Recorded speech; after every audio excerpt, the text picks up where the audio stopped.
निशा digital recording studio Madhuban.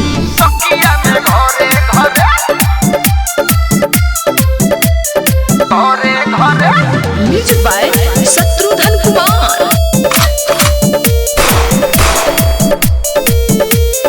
ढेरे जदि बोलबे पिटाही जइबे, कांटा के नोख पटंगाही जइबे, बुझल?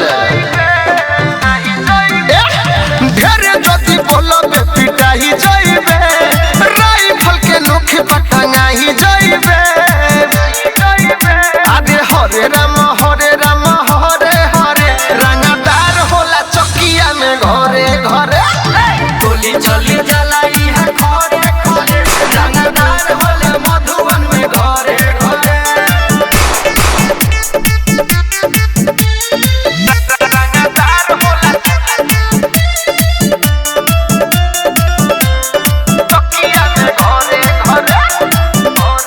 हाँ हाँ ये बना के बने ले तू बड़ा रंगदार रे, केसरिया के लइका दी है बरमी उतार रे, बरमी उतार रे। पिपरा से जइबे पिटाइए के, ढाका चिरैया में नुकाइए के।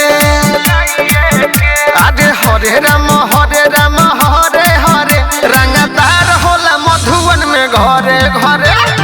हरे राम हरे राम हरे हरे, मोतिहारी के लइका मारी खरे खरे। रंगदार होला चकिया में घरे घरे।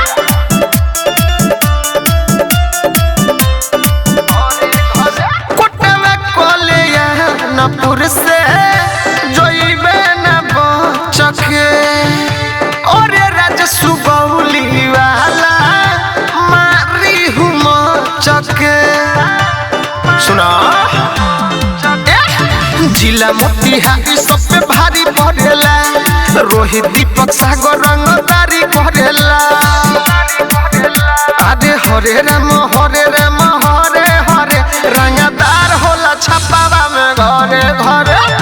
हरे राम हरे राम हरे हरे, मोतिहारी के लइका मारे खड़े खड़े। निशा डिजिटल रिकॉर्डिंग स्टूडियो मधुबन।